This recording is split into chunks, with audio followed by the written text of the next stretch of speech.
Okay, welcome everybody to the seminar today. We have a very esteemed group of panelists. I think you'll all be very interested in hearing about them. And this is a very important piece of Veterans for Peace's work. There is a rising chance of war in the Asia Pacific because of American aggression and American deliberate intentional provocations of China and North Korea. This is important work that we are doing here in Veterans for Peace, and I encourage all of you to donate. Ralph Nader is going to match every donation that is made today and tomorrow during the convention, and anything you can contribute will be doubled by Ralph Nader. So please watch this webinar and please donate. Thank you, and I'll now turn it over to Colonel Ann Wright, retired, one of our leading lights in Veterans for Peace. Well, thank you so much, Mike. And it's a pleasure to be here with our panel on the rising danger of war in Asia and the Pacific, the U.S., China, North Korea. Thank you all for joining us right after the marathon 3.5-hour VFP business meeting. So I hope you're able to enjoy your lunch as you listen to our great panelists here. I live out in Hawaii in the middle of the Pacific at the where the headquarters of the U.S. military Indo-Pacific Command is, the U.S. military command that does all of the war, I wouldn't call them games, the war planning, the war exercises for the United States. And, you know, since the Obama administration pivoted to the Pacific and Asia, you know, finally getting out of the Iraq war, we needed more enemies, so they pivoted to Asia and the Pacific, and we're now seeing the results of all of that. You know very well of the diplomats, the pundits on TV, the generals that are describing China as a threat to U.S. national security, and they've even put it into the national security strategy that China is a threat to our national security. Right now, 60% of all U.S. naval ships are out here in the Pacific. And you know well the numbers of U.S. military bases that are in Asia and the Pacific, from South Korea, Japan, Okinawa, Guam, and now Australia being weaponized for the United States. We know that in April, at what's called the Washington Declaration with President Biden and President Yoon of South Korea saying that the U.S. will further enhance the regular visibility of strategic assets to the Korean Peninsula, including what they called then at the time the upcoming visit, but it visited a nuclear ballistic missile submarine to South Korea. The first time in 40 years. U.S. nuclear submarine has gone into South Korea. So this workshop will be talking about the risk of war and even nuclear war, as too many people in our government and government-associated think tanks really push us toward war. We have three extremely well-versed people to talk with us about all of this. KJ Noy, a member of Veterans for Peace. He's a political analyst, educator, journalist, and focuses on the geopolitics and political economy of Asia and the Pacific. He's written for virtually every online and offline site that we have, including Asia Times, Counterpunch, LA Progressive, Black Agenda Report. He's co-authored a study on military transmission of infectious diseases and implications for COVID transmission, among other things. Dr. Simone Chun is a researcher and activist and focuses on inter-Korean relations and U.S. foreign policy on the Korean Peninsula. She served as an assistant professor at Suffolk University, a lecturer at Northeastern University, and associate in research at Harvard University's Korea Institute. Dr. Peter Kuznick is a professor of history and the director of the National Institute in Washington, D.C. He's the co-author of Rethinking the Atomic Bombings of Hiroshima and Nagasaki, Japanese and American Perspectives.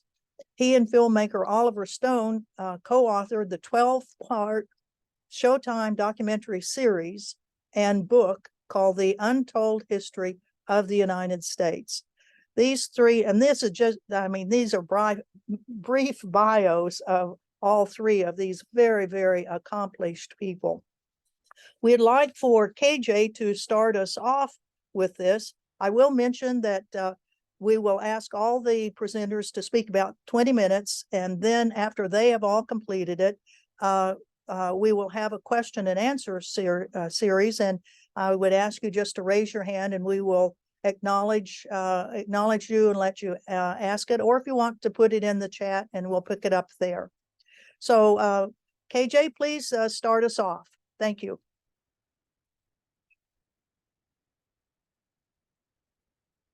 And I think you're muted, Unmute. KJ.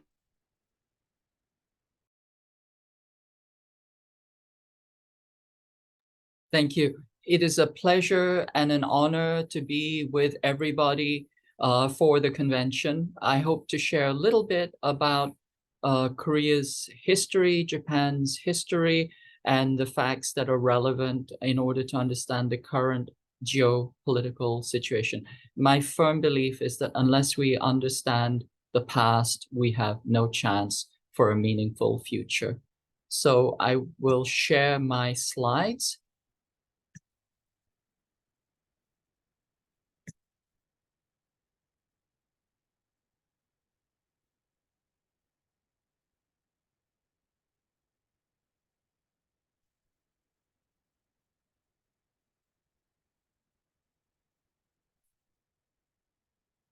My apologies, I'm always a little bit slow on the uptake with this.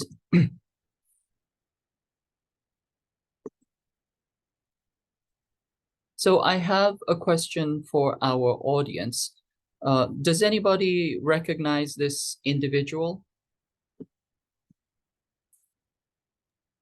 Let's see, we're not seeing it yet. Are you seeing anything now? No, not yet. Okay, let me You might try. have to hit the share button.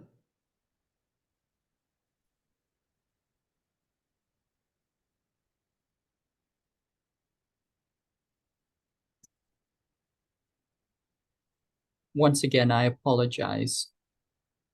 Not to worry. We've got time.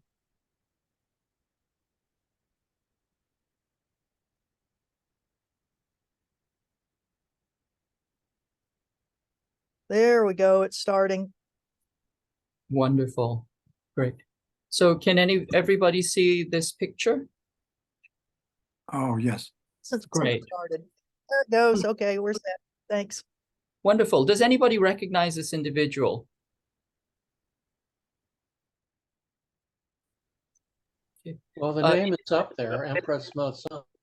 Yes, this is the Empress Myeongsong. She was the last queen of the Joseon dynasty when Korea still had sovereignty. She was an orphan and she was married to the king because they thought that as an orphan she would not bring in family affiliations. As it was, she turned out into probably Korea's greatest form. And I would say more that she was who saw what was going to occur to the dynasty, and she saw that it's going to be colonized. She tried her best to happen. So one of the things that she did.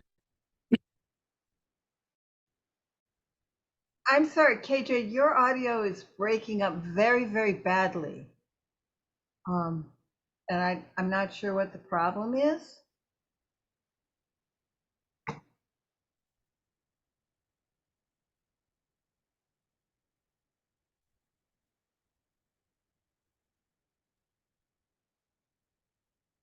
Could it be the microphone?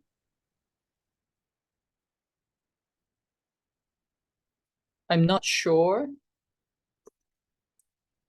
Now it sounds a little better. Do you want to talk again? Okay. So can you hear me? Better now. Better. Okay. Better. Mhm.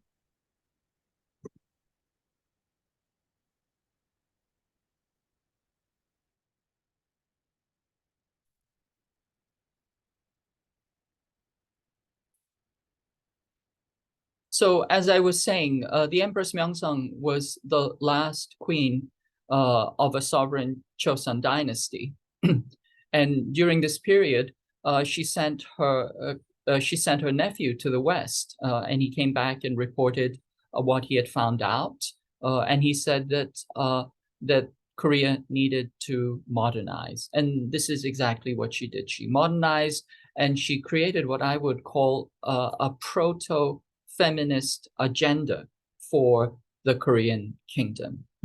Unfortunately, she was also very prescient about Japanese colonization. She was opposed to it. And as a result, she ran afoul of the factions that were in favor of Japan and in favor of Korea's submission to Japan.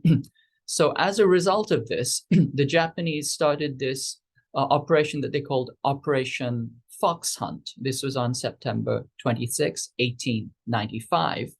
And 60 Japanese samurai entered the imperial palace. They hunted her down, they stripped her naked, they gang raped her, and then they doused her with kerosene and burnt her alive. And this was essentially the end of Korea's hopes for any sovereign independence. And it was really the start or the beginning of colonization. During Korea's colonization by Japan, up to 400,000 sex slaves for the Japanese imperial military were inducted from Japanese colonies. This is still, a historical horror that Koreans still grieve over. They were inducted from all of the colonies, but in particular, about 200,000 were probably inducted from South Korea. This is not to say that Koreans didn't resist. This is Yoon Hee-sun. She created the first Korean women's anti-colonial militia. This is Yu Gwan-sun. She was an independence leader. She was tortured and killed in prison. This is Hyun Mi-ok, who was an anti-colonial activist. This is when she was attending, I think, the Lenin School. You can see Park Hun-young, another Korean leader, as well as a very young Ho Chi Minh in the background. So there's been a long history of resistance, but we have to go back even before the colonial period to really understand Japan and Korea. So here's another question. Who is this person and who drew the picture? And art historians among you, if you said Rubens, you would be correct. Now, the question is, why was Peter Paul Rubens drawing a Korean man in 1617? And the quick answer to that is his name was Antonio Correa, and he was captured as a slave, sent to Japan, and then he was bought by an Italian merchant and then ended up in Rome. Francesco Carletti was a wealthy slave trader. He arrived in Japan. He bought 5 cheap Korean slaves, took one of them back to Korea. And we think that somewhere in the 1600s, 1610s, Rubens painted his picture. But this begs another question is, why was Francesco Carletti in Japan at that time? And of course, the answer to that is that the Japanese were involved in the triangular slave trade. So you had Portuguese slave traders in Japan, and the Japanese would capture Koreans, Chinese, and even their own people and sell them to the Portuguese.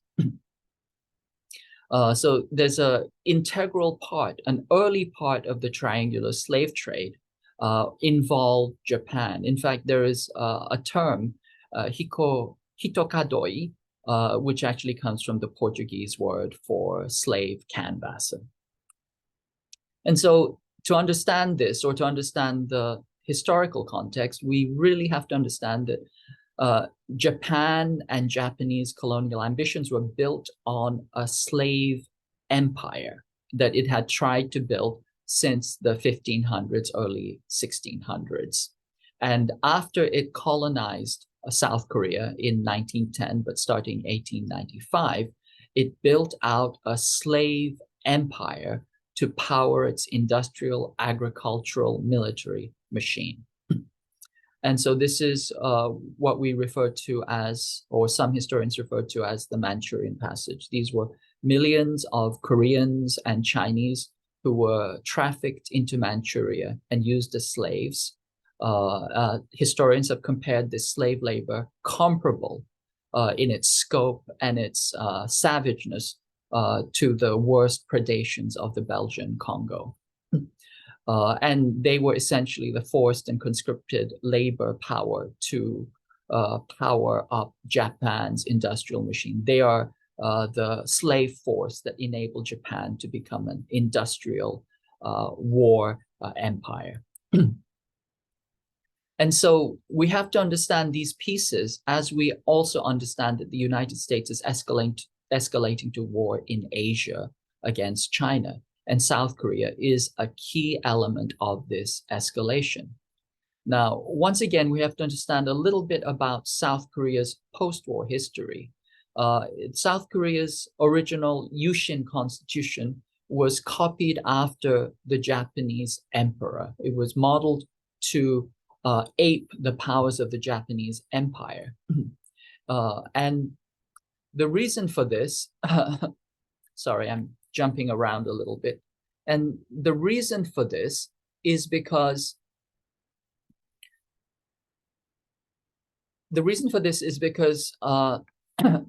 South Korea was essentially created by the United States as a quisling state that continued Japanese colonial practice. Essentially, the US put back into power the Japanese colonial collaborators. The Koreans who had been Japanese colonial collaborators were put into power by the United States.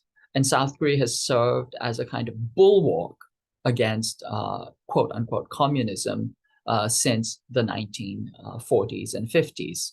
And the relationship between Korea and the United States can be characterized by this picture. This is a South Korean legislator, Kim Moo-sung. He is actually giving a piggyback ride to the US FK commander-in-chief, who also happens to have operational control over South Korean military in times of war. Now, South Korea has a tremendous military force. It has somewhere in the range of 600,000 highly trained, highly capable troops. It's one of the few countries in the world to have an active conscription. And it also has 3.1 million reserve troops that it can call up at any time. And because of this, 3.7 million troops, this creates a tremendous incentive, or I would say a moral hazard for the United States to go to war in Asia using Korean troops as proxies. Japan will also be part of this because Japan is the 5th most powerful military on the planet, soon to have the 3rd largest military budget, an incredibly powerful navy. And of course, South Korea has possibly the world's largest military manpower. So we have this tremendous moral hazard where the US can use proxies to wage war against China. Just a few words about OPCON. Operational control is really a temporary thing that is used when militaries or armies or divisions are combining their forces. Military OPCON is temporary for exercises or maneuvers in war, but the US has had control of South Korea's military for almost the entirety of its existence. That is to say, South Korea has had control over its own military for only about 13 months, and the rest of the time it has been under US military operational control. Now, this became a problem because in the 1980s, the South Korean troops massacred South Korean citizens. And since then, the US has tried to pretend that it doesn't really have OPCOM, that it has only wartime OPCOM. Ellen Barfield, who is one of the members among us, shows that this is untrue, that the US was actively involved in or in preparing for the suppression of South Korean civilian dissent during the Gwangju. So coming back to the Korean history, there is an erased history. It was South Korea was liberated from Japanese colonial rule, and it created a self-governing People's Republic. And in order to prevent or manage this, the US military government in Korea took an exception to the creation of the Korean People's Republic because they were afraid it would allow communism to get off to a better start than anywhere else in the world. They outlawed the People's Committees and imprisoned its leaders, and essentially banned anything that was collective, egalitarian, anti-colonial, anti-capitalist, and the Koreans were declared official enemies. They reinstated Japanese colonial rule by putting back into power the Japanese colonial collaborators. And then essentially, the US fought a massive war against the Koreans. More Koreans were imprisoned by the US than the Japanese had ever imprisoned under their colonial rule. And this escalated from 300 killed in October protest to 7,000 shot to death in Yeosu and Suncheon, and 30 to 80,000 napalmed and killed on Jeju Island. And then somewhere between 200 to 1.2 million shot to death in the Border League massacres within weeks, and then 4 to 5 million killed in the Korean conflict. So this is an example of the Border League massacres. It's something very, very similar to what happened in Indonesia, where all leftists were simply genocided. So the key point is that South Korea was created as a US quisling state through politicide and genocide to prevent socialism from taking root in Northeast Asia. So it has always served a kind of US force projection, threat projection platform. And as I pointed out, the US has operational control over South Korea's military. Now, the US is escalating to war with China. The Korean Peninsula is key. It's using a binding strategy. And when we think of war against China, Korea and Taiwan have always been matched pairs in war, which is to say, North Korea is a stalking horse, and it's a pretext for this escalation. Everywhere where the US has gone to war, South Korean troops have accompanied. In Vietnam, 320,000 ROK troops served. And Park Chung-hee, as I pointed out, was a Japanese collaborator who sent these troops to Vietnam. This is him with Lyndon B. Johnson. Chun Doo-hwan, who was the dictator who followed Park Chung-hee, was trained in the United States. He was at Fort Benning. He was at Fort Bragg. He was in airborne training, et cetera, et cetera. All of these South Korean dictators were trained and indoctrinated into US military practices and culture. And as I've said, South Korea is the major force and threat multiplier against China, which the US plans to leverage in its war against China.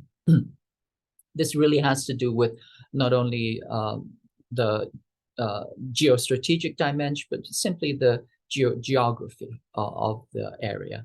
And the US is currently creating a set of quote unquote allies. They've created, just after this Camp David meeting, the Japan-Korea Alliance, JACUS, which is essentially a mini-me NATO that is built to wage war against China. It has an Article 4 type provision, one for all for one. And if war happens on the Korean Peninsula or in Taiwan or in the South China Sea, you can be sure that they will be the first to fight, and the Korean people will be the last to know. We already have AUKUS, which is a nuclear-powered configuration where Australia is holding up the southern end, of this alliance. NATO has plans to expand into Asia. And of course, the Philippines has renewed its military agreements and bases, expanded to 8 bases in the South China Sea. So you can see that there is so much currently happening right now. Yoon is completely and totally in obeisance to the United States. He offered Biden's foreign policy back to him on a silver platter. It's complete capitulation to the United States. They believe, and they're echoing US State Department talking points, and essentially the fat is smoking in the pan. And the reason why I say this, and I've said this many times, we know this is escalating to almost untenable dimension, because you see it in the violence that is happening against Asians in the United States, which is to say that if you create hatred against Asians over there, it will blow back into Asians over here.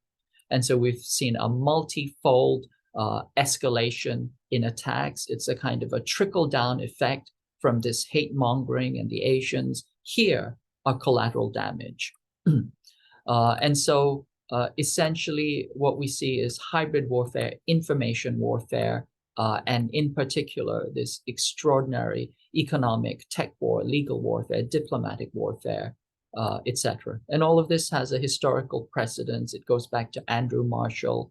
It goes back to the Defense Planning Guidance document.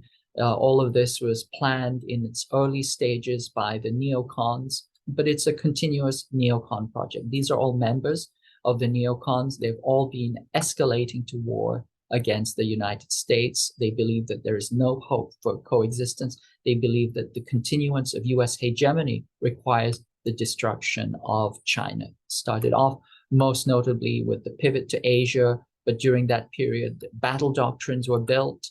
The very, very specific tactics and strategies were built up. The third offset is very important here because it really talks about dispersed and automated warfare, long-range standoff, subsurface warfare. All of this has been mapped out in extraordinary detail. And of course, Taiwan is going to be a key part of this. It's part of a chiastic or unresolved history because it was taken by force during the Sino-Japanese War. It's a pawn on the 7th row because it is directly threatening China. It is very, very close. The US has essentially discarded the one China policy, and it's militarizing Taiwan, not only with packing it full of weapons, especially asymmetrical weapons, but it has created large legislative structures through the Taiwan Policy Act or TERRA, Taiwan Enhanced Resilience Act, and which is put in the NDAA and also more other recent legislation that essentially says that we are going to weaponize and turn Taiwan into an imperial outpost for war. I think the die has been cast on this. Taiwan is being Ukrainized. It's being turned into a second Ukraine, that is to say, a suicide platform for war against China. I think that, of course, in a very important part of this is the Japan-Korea alliance. It's really a shotgun wedding or a forced wedding. It's South Korea essentially being forced to marry its rapist. It's the victim being forced to marry the rapist. And under most circumstances, this could never happen except for that Yoon Suk-yeol is an extraordinary quisling of the United States. And he has forced through this shotgun marriage. And the United States is very happy because it needs this shotgun relationship in order to project power. As I said, the comfort women, the mass enslavement in Japan's colonial history is deeply delegitimating. But this means nothing because the US is in a geostrategic bind. It wants to go ahead and prepare for war. And because of this, none of these details matter. What we also have to note is that there's an extraordinary level of information warfare happening right now, that China is a threat to the United States. And I'm reminded of that line from the Bible and from Kennedy, that the wicked flee when no one pursues. That is to say that the United States is saying that China's threat is a threat when no threat actually exists. But China is a threat to the rules-based international order. It's an existential WMD type threat. It's a bio-warfare threat. It threatens the planet with planetary ecocide, et cetera, et cetera. There is just so much extraordinary threat inflation, which actually goes against China's actual history. That is to say, it has had no kinetic conflicts since 1979. It wants peaceful reunification with Taiwan. It wants a peaceful reunification or resolution of the South China Sea. It is probably the most peaceful rise of any great power in history. It has an exemplary policy towards its minorities. And this is to say that the United States doesn't want to relinquish power. It's to continue with its strive, its move to hegemony. And because of that, it wants to take down China by any means possible. China is a threat the way that you see the United States always says people of color are a threat inside its own country. It would say anything they do, what's hold a wallet or have a gun, they're always a threat. So the current United States is trying to take China down on all fronts through warfare, through economic warfare, through diplomatic warfare, through preventing anything from happening. Essentially, the idea is that anytime a country tries to escape from U.S. control, that it threatens the West. There are very, very few countries that have actually broken out of a neo-colonial relationship. To my count, only 4 or 6 countries have actually come out from underdeveloped status to semi or developed status. This colonial era after 1905, China is one of them.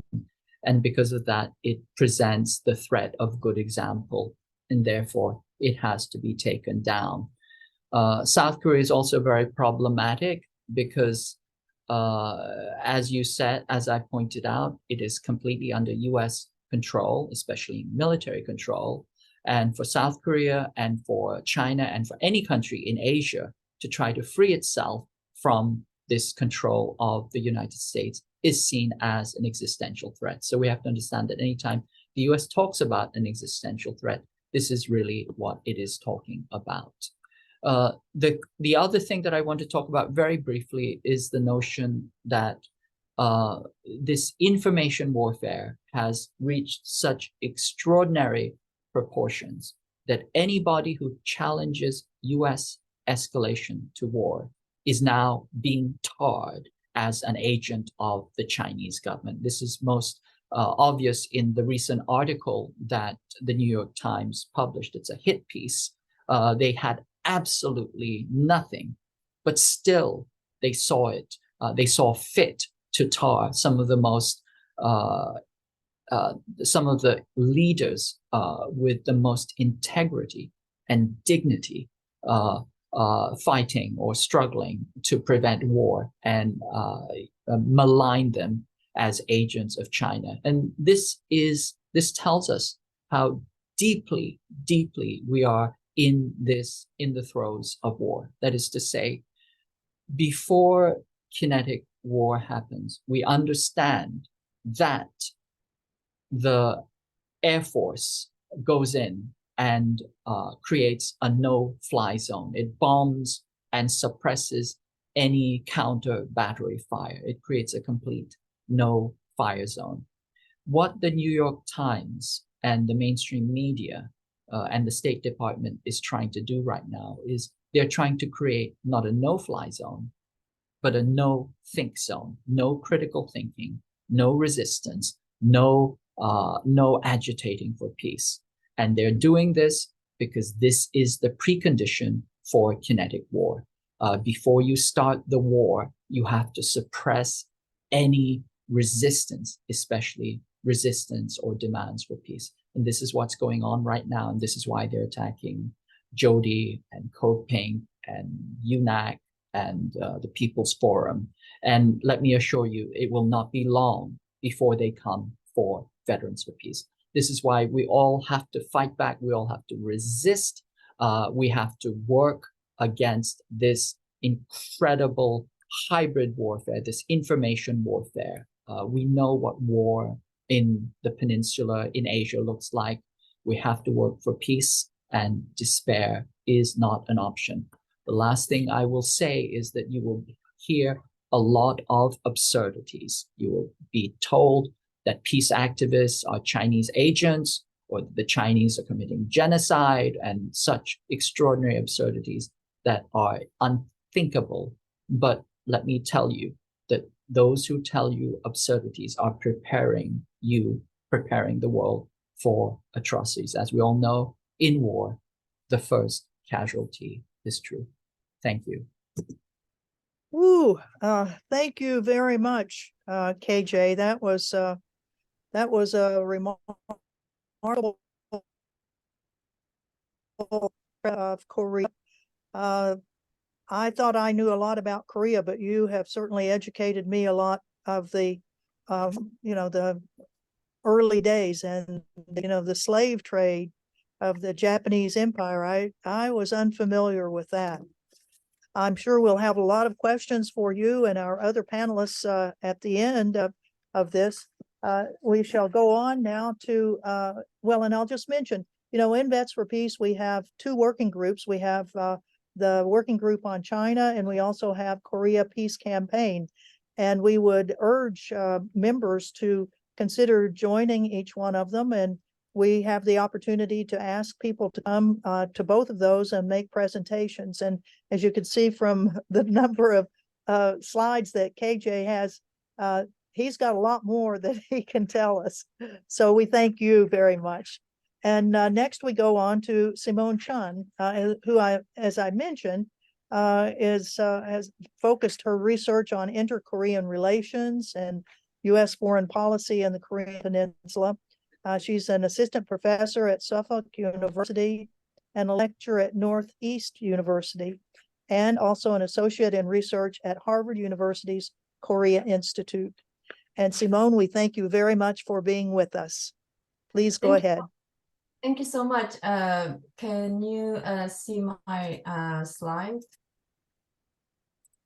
We could a minute ago, but now it's gone away. There we go. There they go.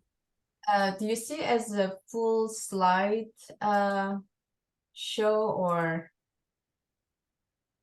No, we're seeing the side. Now it's a full slide. Okay, thank you. Thank you so much, and for the wonderful introduction. And it's a great honor and pleasure to be on the panel, distinguished panel with the KJ and Peter. And I think KJ presentation made my job very easy because he covered a lot of historical and geopolitical issues that I also wanted to cover. So hopefully my presentation is a little bit shorter and brief, and also to focus specifically on one issue that KJ already mentioned, that is the trilateral alliance between Japan, Korea, and US, JICAS. And before I want to start, I just, because this is the first time that I'm addressing Veterans for Peace, and just today, again, it's just such a great honor. And I just, as I spend most of my time teaching in international relations and East Asian politics, Korean politics at the university. And I remember, when you're teaching in university, you also, obviously, as a Peter can tell you too, we have a lot of young people who's affected by this, what's happening in world politics. And one thing that's still student that really that I remember is he was just I guess he was sophomore at the time. It was right after the the September 11 bombing. And at the time, the atmosphere at the time was that, it was just very, let's just go and let's just bomb, whatever countries, and that just did to us. And so a lot of young people, Americans, including a lot of my students, they were very patriotic. They wanted to join. So I think Anne can tell probably too, there was a lot of increase of enlisted young men to US Army.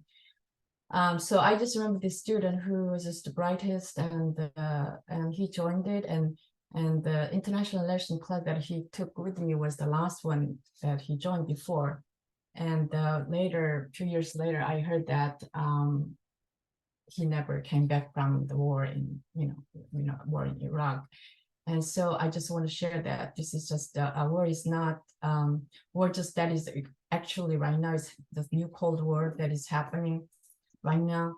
It's going to have huge implication for the young people all over the world. And the main point of my talk, I think, also wanted to join with echoing to KJ's point that we have to really defeat this the propaganda. So my goal is to shed insight on the role that South Korea plays in this as a pawn in Washington's march to war against China. Now, I wanted to start with this the reaction from Korean, this former combined U.S. Forces in Korea, and also Korean Army deputy commander. And he's four-star General Kim Byung-ju, who is currently the member of the National Assembly. And here is something that he said. He said that this is reaction to the trilateral summit that was held in Camp David. He said, this is a stepping stone to a trilateral military alliance. It's not quite there yet, but it's comparable to a quasi-military alliance. It destroying South Korea's very hard and diplomatic framework that was for years, regardless of conservative, progressive president, they all have tried to keep this more like a balanced diplomacy within this very limited challenging U.S. security alliance. So what Yoon Suk-yeol did, which KJ mentioned, this extreme far-right president Yoon Suk-yeol did, he just, within a year, less than a year, he completely just broke that framework.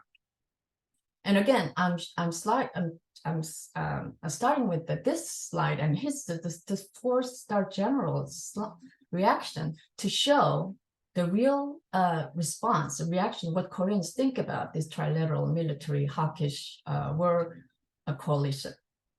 Continue. He's in his view, South Korea is being swept up and intensifying U.S. hegemonic war and Japan's militarism. Here, I must say, I should a little bit edit here.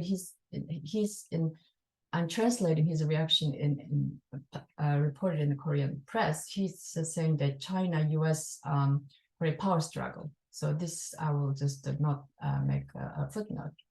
And also he argues that as part of stressing the importance of sovereignty, which KJ talked about, the stronger this trilateral alliance is, the more difficult for South Korea to maintain sovereignty.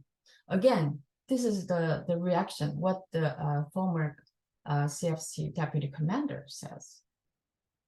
And further, Japan's involvement in a crisis on the Korean Peninsula remains the biggest concern. And he's saying in Korean, it's as if it's like you're letting a tiger that you mentioned, we learned from KJ's presentation, Japanese colonial aggressor, right? The tiger into your own living room. So that's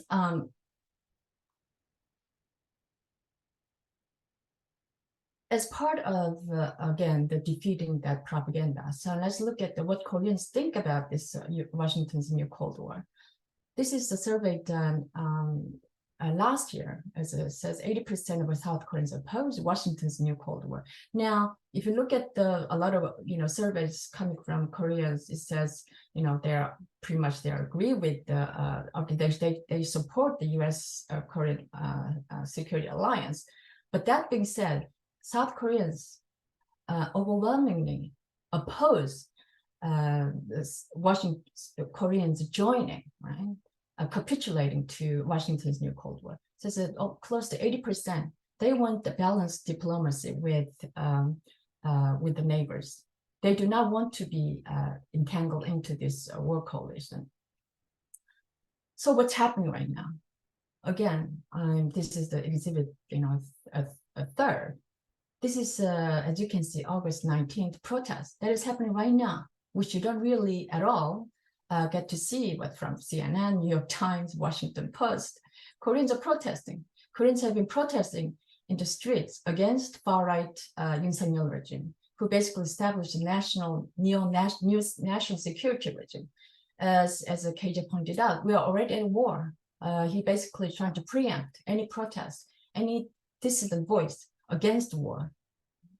And so if you get in the Korean War, it says, Korean letter here, it says that Yoon Suk-yeol, the warmonger, the trigger of war, resigned. And it says here that Yoon Suk-yeol is the puppet of Japan, and let's end it, etc. So what they were saying, again, something you don't hear even from the liberal peace groups. Number one, end the humiliating quasi-occupation and political strong army by the US that precludes Korean sovereignty and self-determination. They mention Korean sovereignty, they mention self-determination. Those words that you rarely hear in the mainstream press, including liberal peace groups. Stop storm arming South Korea into a military alliance. Stop their forces' hostility against neighboring countries, including China, including, I would say, right, Taiwan. That undermines historical justice, which KJ already pointed out. There's a long historical genealogy of that historical injustice. And again, sovereignty and regional peace. Right? Koreans want regional peace. In the Korea will be the place, the best country where countries can come and pursue regional peace, because it is in the middle of all. And suspend, most importantly, suspend and stop the unprecedented, provocative LG Shield of Freedom exercises. This is the latest war game, the US-Korea joint war games that are taking place this month. So this is what Koreans are protesting right now. And this another poster that shows that what's happening right now in this, while you and I, we are convening today, talk about this important topic. The war game is happening right now in Korea. It's from 21st to 31st. And the Koreans, a lot of Koreans think that this is basically, it is going to trigger, if we don't stop here, it's going to trigger, turn Korea into major nuclear catastrophe. So that's what's happening right now, not in a distant future. So my point is, we must win this propaganda war. I think KJ said so brilliantly and articulated very well. So the question that we have is, there are a lot of people who say, we wanna plead Biden, please, disarm and peace treaty and peace agreement. We have been begging, we have been pleading for so many years. But the question right now is, United States seems to have absolutely no interest whatsoever in peace in the Korean Peninsula. So the question is, can there be peace when the United States is at a virtual war and is already triggering kinetic war? And as KJ pointed out, South Korean military is controlled, not only controlled by the US, but also now is getting worse. Will subordinate it into a trilateral US-Japan South Korean military alliance against China. Hence so once we identify this problem, this correct cause, root cause, now our action is clearer. That is, the root cause is the threat to peace and stability in Northeast Asia is Washington's imperialistic quest and its military encirclement of China, which forces Korea into pretty much front lines of Washington's aggressive military push in East Asia. So therefore, this is Korea, what Koreans are facing, as I pointed out, starting from 4-star general to those people who are protesting candlelight protests right now, even at this moment, their concern is our concern. Their concern is America's concern. Their concern is America's young people's who are going to be also pushed into war, that like my student who never came back. So US peace movement, what should we do? We must oppose, we must stop US imperial policy. And we should make this as our focal point of our struggle. And how can we do that? We can join its voice with the South Korean public, because they are campaigning. They have been campaigning for 7 decades, and they're campaigning more vigorously than ever to regain their sovereignty and independence. So I think, so going back to more specific about those JACAs, in fact, KJ helped them with calling JACAs. Japan, Korea, US axis of war. And I did have a webinar just a week ago about this topic. So I'm just incorporating a lot of the materials from there too. 3 takeaways. One is the trilateral alliance to encircle China is part of Washington's quest for a US-led unipolar world. I'm sure this will come up later in discussion. United States want unipolar world. United States wants a post-multipolar world, cannot accept a multipolar world. And what this JACAS did was these specific items: institutionalization of now trilateral war games, enhancing military intelligence sharing and missile defense integration, sophisticated military equipment, including THAAD batteries in South Korea and X-ray band radar in Japan, as part of Washington's anti-ballistic missile system targeting, again, China. It's not for defending Korea, it's all about targeting China. And they call that allied nations. And one way to look at interpret it is that it is really scary. It means that it's not only defense, what they call defense, but it is actually shield reinforcing potentially the first strike nuclear attack. In fact, I think we point out that we all know that China is of those countries. China is the only country right now in the region that denounce first strike attack. And also they say in the JACAS summit, it says commitment to consult. I mean, it's quoted. But they said that something that poses threat to Japan, Korea, to any of us poses threat, then we'll all react together. So that's it. And also creating anti-China economic bloc. The second major takeaway is this trilateral alliance is to keep US forces forever in Asia, as you know. And this is a truly the statement from Biden. He said, this is quoting him, he said, not just this year, not just next year, forever, forever. So the Tim Shura, who is this incredible American journalist, he said that this means that it means that the trilateral alliance is to keep US troops in forever, next 100 years, possibly. Thus, South Korea will be on the front lines of any US-led war in Asia. Again, echoing KJ's point. And why? As Noam Chomsky in the April webinar that I organized stated that South Korea is being enlisted by simply being occupied by the United States. South Korea, which has been pretty much under military occupation by the United States for decades, and it is a permanent U.S. military base. And in that way, so South Korea, as KJ pointed out, that anywhere the United States armies involved, South Korea's army is there, and incredible military the manpower as well. And therefore, it's pretty much deploy all South Korean personnel against now in the future war in China, and also any threats in the Indo-Pacific region. So that is the gist of the JACAS, the Trilateral Summit, which Washington, New York Times, Washington Post, and they're just celebrating as a major victory for peace, which is not. This is a war axis of war. If you look at South Korean press, you get completely different reaction. This is a liberal press. Hungary said Yoon's a risky gamble of racing toward a military cooperation with the US. And things that have been unthinkable, unimaginable in the past are now being mentioned by this far-right Yoon Suk-yeol. And so, again, to show that the sort of gulf and gap between the way Koreans react and the way that the mainstream Americans press react.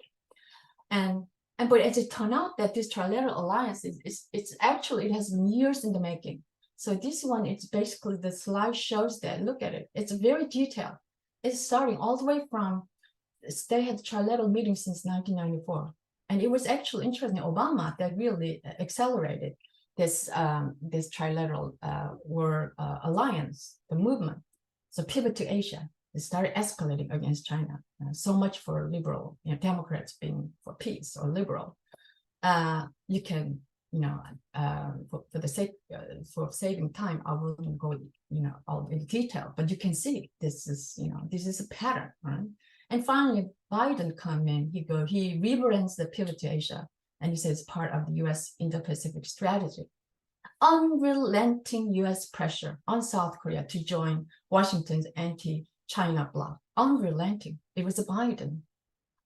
In fact, Biden, in my view, is the worst president for the Korean Peninsula, and he has done nothing. Actually, he has had absolutely no interest in peace in the Korean Peninsula, and while escalating, right, this trilateral military exercises and culminating in the August 18th summit. And what else was happening? How did this unthinkable trilateralism now possible? Which the Americans has been dreamed. It's the Christmas time for Biden. As KJ pointed out, one thing that stopped it was this historical injustice. Now there's egregious historical revisionism that tramples the rights of victims. And you have 35 years of most brutal colonization of Korea. There's Japan's crime against the humanity, sexual enslavement, and all those things that KJ mentioned. And now that Japan is resurrecting and rehabilitating of its brutal militarism. And again, I pointed out, despite the fact that 80% of South Koreans oppose Yoon Suk-yeol's capitulation to Washington's anti-China policy. Thus, as I pointed out earlier, one thing that Koreans are not giving up is they're not giving up fighting. These are Halmanis, these are the victims of former comfort military sex slaves. So how do we? I think we try to establish this hypothesis. This is clearly it's a war. The path was war, and that the main theme is Japan and South Korea is the important part. So in this slide, you can see how the Japan's military buildup is serving as a front lines of a future U.S. instigated war. And for a long time, Japan has been using North Korea as a threat to cover for Japanese rearmament that target China. And still it does. And same with the United States, it's all North Korea. But in fact, it is just a cover. And you can see Japan had intent to double military spending. It's going to develop counterattack capability, which is actually, to be more accurate, it's a preemptive strike capability. It is direct opposition to the peace constitution, and also importing purchasing the US-made Tomahawk missiles that are capable of hitting targets on the mainland China, and also all this missile system, warships that can reach far beyond the immediate target, what they call North Korea. So in the end, it wants to become world's third largest military powers after the US and China. And what it is that, as KJ pointed out, the legacy, that is Japan's, the imperial quest. Now it is becoming intertwined with the US hegemonic quest. Hence, this brilliant scholar from Australia said that Japan is a failed peace state. It is a state actively girding for war on the so-called pacifist constitution. again, going back to the background of this trilateralism. Hence, this is some of the op-ed that I wrote to make my point that is the greatest threat is right now is the U.S. military encirclement of China. And if you look at one of those, you might want to know what is this? As although I pointed out, trilateralism has been in the making. Some of these are people who are directly involved. We should name. It is the Kurt Campbell. He is he sees Japan and its right-wing ruling Democratic Party as the linchpin of U.S. alliance system, and he's the architect of this new world coalition. And on the Korean side, here's a gentleman. He's the most powerful man right now in Yoon's foreign policy team. He was actually convicted. He was a convicted criminal, and who got Yoon recruited him by pardoning him. He worked for he was under Lee Myung-bak, the previous right-wing president. So he's a pro-US, pro-Japanese enabler. He basically said that Japan's self-defense forces should be involved in the Korean Peninsula. So that's, you can see that help you understand how this unthinkable trilateral warmongering alliances came about. So for the sake of time, I will skip some of these slides so that we can also leave plenty of time for Peter. Now, so hence, US is using Korea to start war against Japan. They already formed this called the US and South Korea Nuclear Consultative Group, which means that it guarantees South Korea participation in planning for the use of US nuclear weapons. Again, whipping up tensions in Taiwan Strait to basically provoke Beijing into war. And but the problem here is that you can see the ROK US Mutual Defense Treaty is limited. South Korea is not supposed to participate in those conflict outside of Korean Peninsula, but no matter. And the Camp David Summit emphasized this multi-domain trilateral exercises on a regular basis. Hence, as some of those, the continuing war game. And again, I pointed out right now, this month alone, 12 war games, 30 war drills, the largest live war drills happening. And South Korea is a pretty much, this is, I think KJ mentions and other of that, is a subcontractor in a new Cold War, a subcontractor in a new Cold War. And because of how can the, South Korea serve such an effective, dutiful subcontractor of U.S. new Cold War is something that KJ wrote so much, which is that pretty much U.S. retained effective sovereignty. Has OFCON since 1950, and it's supposed to be temporary. But you have right now is the wartime OFCON that has United States has exclusive control, and the incredible South Korea's incredible manpower, right? 600,000 Korean troops and 3 million reservists. So as the war is about actually, real people fighting in those, so it is important. So the key point is that these combined forces and material are not at all part of a defensive posture for the benefit of South Korea, but it's in fact, it is US imperial force and a threat projection platform, which is deployed on the Korea that is pretty much a de facto outpost, US outpost. Hence, South Korea will be front lines of any US-led war in Asia. These are, I think, where US bases are located. I think we all know very well, and also the other bases, including in Japan, and which again serve as a frontline outpost. So what's happening? Koreans have never stopped resisting. Koreans have, they resisted Japanese colonization. They endured Korean War. They have been resisting for more than decades to fight for their independence. And these are the 할머니, grandmothers, right? Grandmothers who are right now in Seongju, where the THAAD batteries are based. And this is what you look like. You get up in the morning, this is what you do, daily resistance. And you can see them back. There's the Korean police who are fighting against their own people. skip some of these slides, and the Koreans the round-the-clock war game. This year, war game was more than 160 days. So Koreans against it protest. They're saying that this land is not America's war base. This is a protest in front of U.S. Embassy in Seoul. U.S. Embassy in Seoul. And they demand South Korea, U.S., Japan military alliance is resurrect Japanese militarism, and we must stop it. So, and to conclude, I want to make some of the key takeaways. So, 4 main takeaways, which summarizes some of the historical and also the geopolitical aspect. One, the root cause is U.S. imperialism, and that led to this unending Korean War.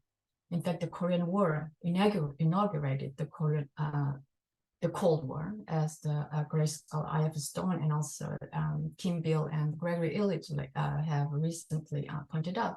So Korean War actually placed imperialism at the very center of Washington's foreign policy in East Asia. Without Korean War, probably Americans, who knows, might have pursued different policy. And American imperialism has thwarted peace in the Korean Peninsula because all those 3 regions that I just listed. And American imperialism is currently, right now, shaping a new Cold War, including the latest, clearest evidence is the JACOS. And because South Korea is the largest military force projection platform against China, thus, what is to be done? What should we do in America? What should our peace movement do? We should oppose U.S. imperial foreign policy and support South Korean public for their independence, for their sovereignty, for their liberation that they have sought for more than 7 decades, hence freeing Korea from its neo-colonial relations with the United States and working toward the goal of peace and unity on the Korean Peninsula. So I'm going to stop here and I'll look forward to Q&A. Thank you very much. Well, thank you very much, Simone. Another excellent presentation, and giving us a feel for what the people in South Korea want for their own country. I mean, it is pretty amazing when you go to South Korea and with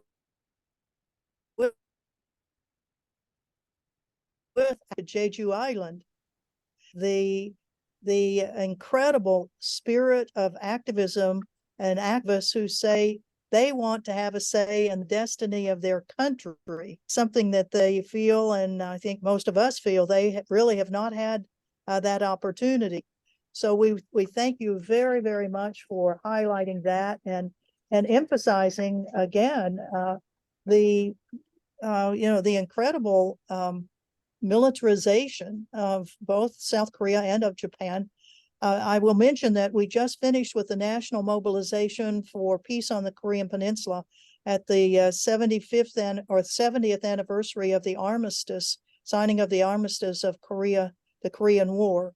That was a very meaningful program, both in Washington, D.C. and in Seoul, South Korea, to remember that the actual Korean War has never been formally stopped. Thank you very much. And now we go on to Peter Kuznick. And as I mentioned before, Peter is a professor at American University. He's a professor of history, and he's the director of the Nuclear Studies Institute at AU, and has written much on the use of atomic and nuclear weapons, and has co-authored the documentary, the 12-part documentary film series and book with Oliver Stone, The Untold History of the United States. Peter, thank you so much for joining us. Thank you, Anne.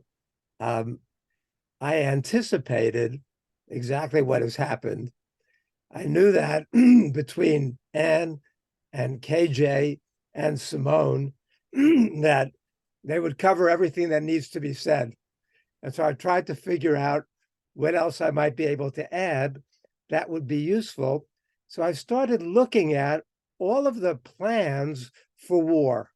in between the US and China over Taiwan in the South China Sea.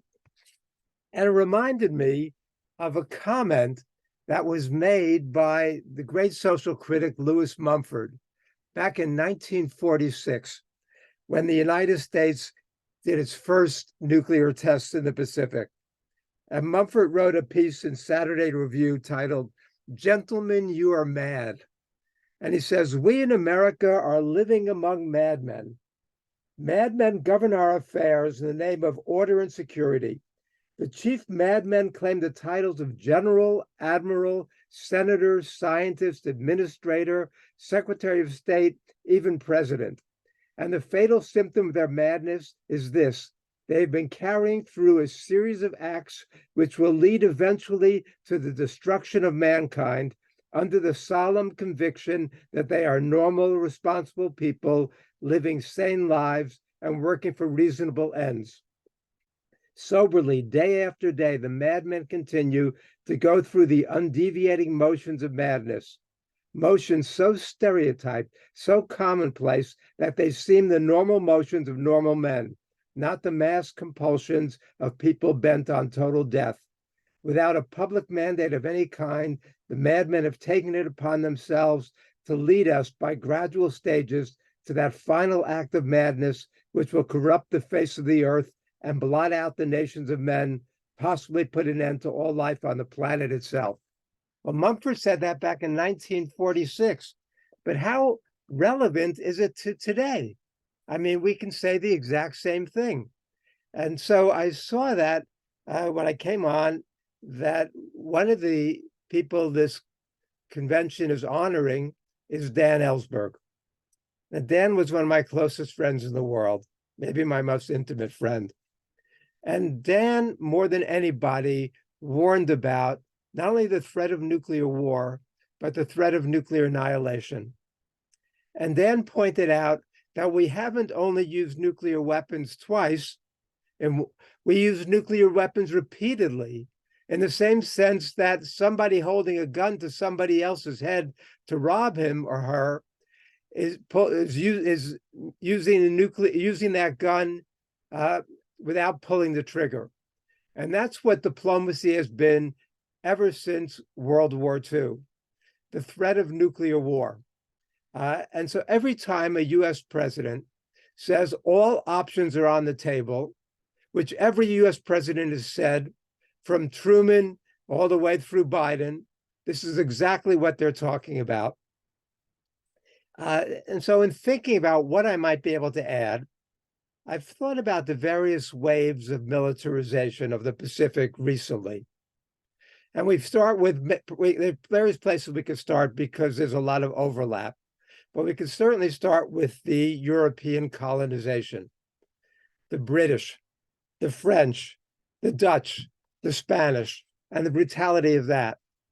We can certainly, as KJ and Simone have both talked about, talk about the Japanese colonization and militarization of the Pacific. As a historian of the United States, I'm going to focus primarily on the US militarization of the Pacific and the threat of war. And in thinking about it, became so apparent to me just how brutal the US militarization of the Pacific has been. We can start off, the place where I started off, actually I started off with the point that not all militarizations are equal or comparable. And the Chinese response now, building up their military, is certainly not comparable. Our old friend Jimmy Carter, who was 94 years old at the time in 2019, told churchgoers that he had spoken with President Donald Trump about China the day before. And Trump was worried that China would overtake the US. And they were talking about the Chinese century. And Carter said that he didn't really fear that time, but it bothers President Trump. And I don't know why I'm not criticizing him this morning. And he goes on to say that since 1979, do you know how many times China has been at war with anybody? None. and we have stayed at war constantly. He says the US has only enjoyed 16 years of peace in its 242-year history, making the United States, quote, the most warlike nation in the history of the world. And he says we try to get other countries to adopt our principles. Is one way to look at it. I would look at it a little differently. And he said that China has benefited as a result. Quote, how many miles of high-speed railroad do we have in this country? He said, while China has some 18,000 miles, the US has wasted, I think, $3 trillion on military spending. It's more than you can imagine. China has not wasted a single penny on war, and that's why they're ahead of us in almost every way. And he talked about what would happen if the US spent that $3 trillion on doing something productive for the American people. So in looking back at it, I started back in 1845 when John O'Sullivan coined the phrase manifest destiny. And he wrote about our manifest destiny to overspread the continent allotted by Providence. And in that election, Polk took office having defeated Henry Clay by 38,000 votes out of 2.7 million cast. And the historian Bruce Cummings says that Polk was the first American president who could reasonably be called an expansionist by force of arms. A lot of people know about the U.S. war against Mexico and the conquest of Mexico and California and the Southwest. He says, but he says that the United States policy under Polk was to weave together Mexico, California, and Oregon that stretched all the way to the border of Alaska, with harbors in San Diego and San Francisco, and turn the U.S. into a Pacific power. That vision started to be realized in the Treaty of Guadalupe Hidalgo that ended the Mexican War. And the U.S. paid $15 million for California. They figure that before Shohei Ohtani's elbow injury, he would probably have gotten a 10-year, $600 million contract. So that's 1/40 of what Ohtani, I guess it's not commensurate, comparable, thinking about 15 million in the mid-19th century. But the comparison came to mind. But the thing about American military, so the U.S. has its eyes on the Pacific. In 1867, the U.S. acquired Alaska and Midway Island. In 1872, the U.S. established a naval station on Pago Pago, a naval base in 1878. But the real U.S. militarization began in the 1890s. And the thing about it is the degree of the brutality. Now, Anne is in Hawaii. The United States invaded, effectively, Hawaii in 1893. American sugar planters, working with the U.S. minister in Honolulu, supported by American Marines and sailors, toppled the Hawaiian government. The Queen installed American Sanford Dole, the cousin of the pineapple magnate James Dole, as president. Then the U.S. annexed Hawaii in 1898. McKinley called it manifest destiny. The U.S. went to war against Spain in 1898, the Spanish-American War. Does everybody know where that started? The first shots were fired not in Cuba, they were fired in Manila Harbor. And on May 1st, Commodore Dewey destroyed the Spanish fleet. One anti-imperialist noted, Dewey took Manila with the loss of one man and all our institutions. The war was over in 3 months. Secretary of State John Hayes said it was a splendid little war. Not all Americans agreed. Strong anti-imperialist movement emerged in the United States. And McKinley said he didn't know what to do with the but then he opted for annexation. He said, Almighty God gave me the guidance, and it was our responsibility to uplift the inferior races.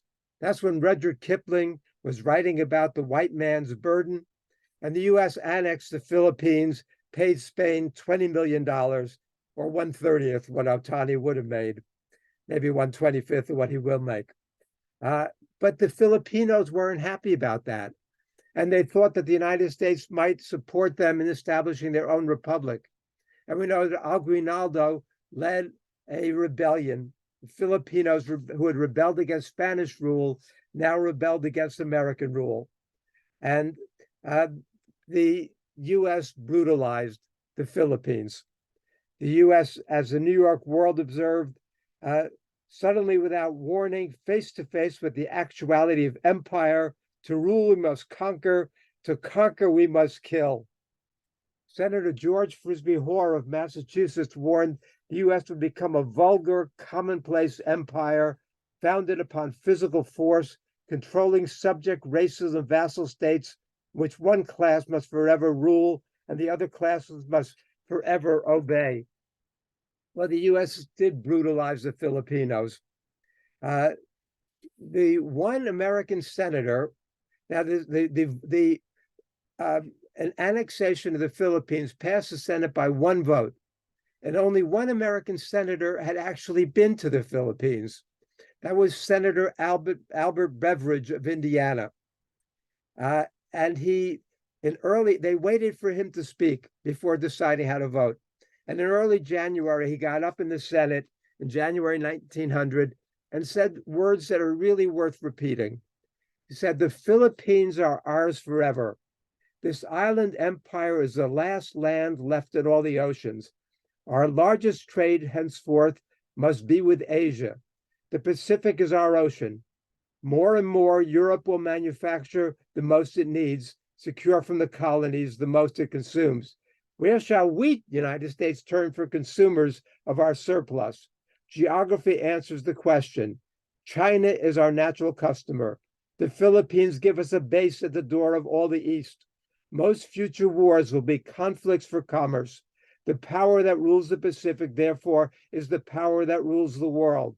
And with the Philippines, that power is and will forever be the American Republic.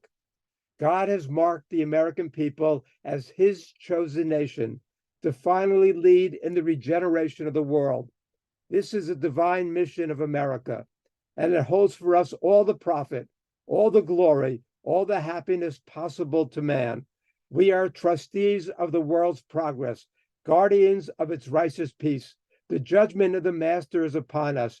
Ye have been faithful over a few things. I will make you ruler over many things. And that's the attitude that has governed the United States ever since, that we are God's gift to humanity, this notion of American exceptionalism.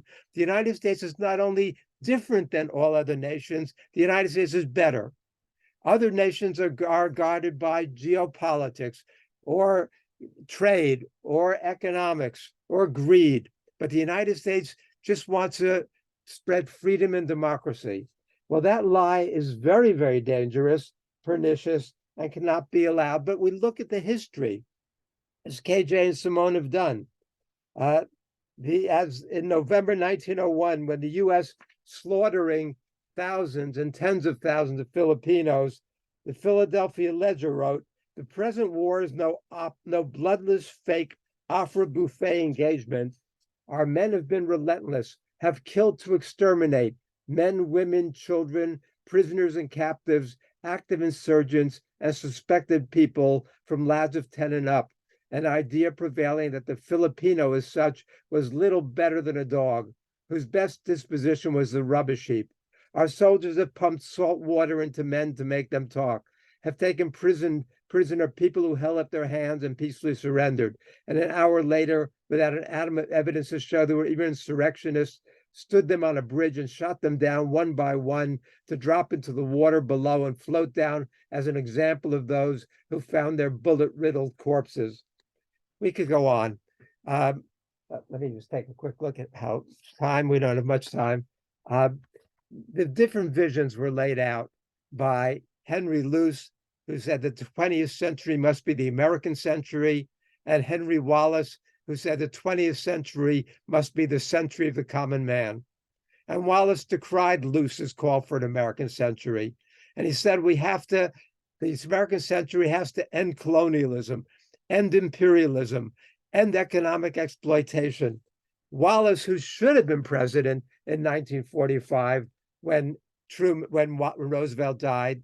In fact, as few people know, when the Democratic Convention began on July 20th, 1944 in Chicago, with Wallace as vice president from 1941 to 45, Gallup released a poll that day asking potential voters who they wanted on the ticket as vice president. 65% said they wanted Henry Wallace back as vice president.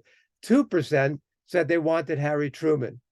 How in our democracy did Truman become vice president and then president when Roosevelt died on April 12th? Had Wallace become president, there would have definitely been no atomic bombing in World War II and very possibly no Cold War at all. We came very close. But Truman let the French back into Indochina. And it was in Indochina where the United States got involved really in 1945, but replaced the French in 1954 after they were defeated in the Battle of Dien Bien Phu. And there's so much to say about Vietnam, but in terms of the brutalization, most Americans have no idea how many Vietnamese died in that war. But Robert McNamara came into my class a few years back, and he told my students that he accepts that 3.8 million Vietnamese died in the war. One common thing about my students is that they haven't all been to the Washington Monument, they haven't all been to the Lincoln Memorial, but they've all been to the Vietnam Memorial walls. And those two walls that are 492 feet long have the names of 58,280 Americans who died in the war. The message is clear that the tragedy of Vietnam is that 58,280 Americans died. What if that memorial wall, like the memorial in Okinawa, included not only 58,280 Americans, but 3.8 million Vietnamese, over 1 million Laotians and Cambodians, all the Aussies and South Koreans and Thais and everybody else who died? That memorial would be more than 8 miles long. That would be a fitting memorial to the atrocities of Vietnam. But the United States doesn't learn, as KJ said, from the history. We could go from there. We could talk about Indonesia. We could talk, there's so much for us to talk about. But I was going to mention, of course, my topic of expertise, and that's World War II and the atomic bombings. To ever talk about something that was an unnecessary brutalization, first, the US firebombing. Most people think that US firebombed 66 cities in Japan. Well, Yuki Tanaka has shown that the US firebombed over 100 Japanese cities. And it got so bad, so brutal, not just in Tokyo on March 9th and 10th, but Toyama, the US destroyed 99.5% of the city of Toyama. Oliver Stone and I were invited there a few years back to inaugurate their new museum that they opened to the firebombing. The firebombings were so brutal that Secretary of War Stimson said to Truman, "I don't want the US to get the reputation for outdoing Hitler in atrocities." Was the atomic bombing necessary? As I said in my talked at length in my Oppenheimer talk for the Veterans for Peace last week, it was in no way necessary. The Japanese were defeated. The Americans knew they were defeated. Truman knew better than anybody. The Joint Intelligence Committee to the Joint Chiefs of Staff kept saying, when the Soviet invasion of Japan begins, all Japanese will realize that further resistance is futile. The US had two ways to end that war: telling the Japanese they could keep the emperor, or waiting for the Soviet invasion, which Stalin promised 3 months after the end of the war in Europe, which means August 8th through August 9th. Most Americans don't know that the US had 8 five-star admirals and generals in 1945, 7 of whom are on record saying the atomic bombings were either militarily unnecessary, morally reprehensible, or both. Admiral Leahy, who was the chairman of the Joint Chiefs of Staff and chaired Truman's personal chief of staff, said that the bombings of a thoroughly defeated Japan put us at the level of the barbarians of the Dark Ages. We could go on, but I kept looking at what's going on now and the plans and the possibility of this current US sponsored militarization provoking the war with China that Simone and KJ have laid out in such great detail. And the experts, we can look at the studies by the Center for Strategic and International, CSIS, the studies, the Reuters studies, the Brookings studies. What they show over and over again is that the likelihood of a military confrontation over Taiwan leading to nuclear war. The insanity of that. Now, this planning that we've been talking about doesn't start with Obama's pivot in 2011 or Hillary Clinton's audacious, ridiculous article in Foreign Policy magazine titled America's Pacific Century. It begins at least with George W. Bush, but then they got sidetracked by 9/11. Certainly, Obama wanted to do this, and he got sidetracked in Iraq and Afghanistan. And then Trump certainly began to implement this. And if we look at the policies that Mike Pompeo was instituting, which then Biden took over, and as KJ has taught me, Biden came to office with 18 top advisors from the Center for New American Security. These are the extreme China hawks. Simone mentioned Campbell, but we could talk about Ratner. And Ratner's comments about the military importance of Taiwan are absolutely essential for us to understand. Peter, Ann is too polite, but I'm going to tell you, y'all need to wrap it up in 1 minute. I'm sorry, but we have another workshop to prepare for. Oh, that's okay. I encourage KJ and Simone to talk as long as they wanted because I knew they were going to cover everything that needed to be said. But they didn't, I think, mention the attitude of Admiral Phillips, Admiral Philip Davidson, who said that war with China over Taiwan was likely by 2027. But General Minihan recently put the date at 2025. And if we look at the attitude or the kind of attitude even by the Chinese leaders, where Xi Jinping has accused the United States of containment, encirclement, and suppression. But I'll give the last word to Foreign Ministry spokesman Wang Wenbin, who said, quote, "The U.S. is the #1 warmonger in the world. The U.S. accounted for about 80% of all post-World War II armed conflicts. The U.S. is also the #1 violator of sovereignty and interferer in the internal affairs of other countries. Since the end of World War II, the U.S. has sought to subvert more than 50 foreign governments, grossly interfered in elections in at least 30 countries, and attempted assassination of over 50 foreign leaders." I haven't done the math, but I think he's correct. And so, Well, thank you very, very much. We, as everyone can tell, each one of these people we need to have back, and each one of them get 2 hours because they each have so much information that we need. I want to emphasize one point that KJ mentioned. We need to be very careful as we challenge U.S. policies, as we speak about how we think these policies on war are crazy. The McCarthyism hit pieces are coming out, not only the New York Times with Code Pink, but also Women Across the DMZ has had hit pieces in the Newsweek and Wall Street Journal. And then here in Hawaii, the Honolulu Star Advertiser had a paid advertisement that mentioned her by name. We want to thank our panelists so much for all of the tremendous information that you have given us. And it only encourages us to keep working to stop wars. Thank you again very, very much, panelists. Thank you. thank you. And sorry about not having any questions, but the chat was very, very active, let me tell you. So a lot of people got information in there. So we thank you all very, very much for being with us. Thank you. Thank you. And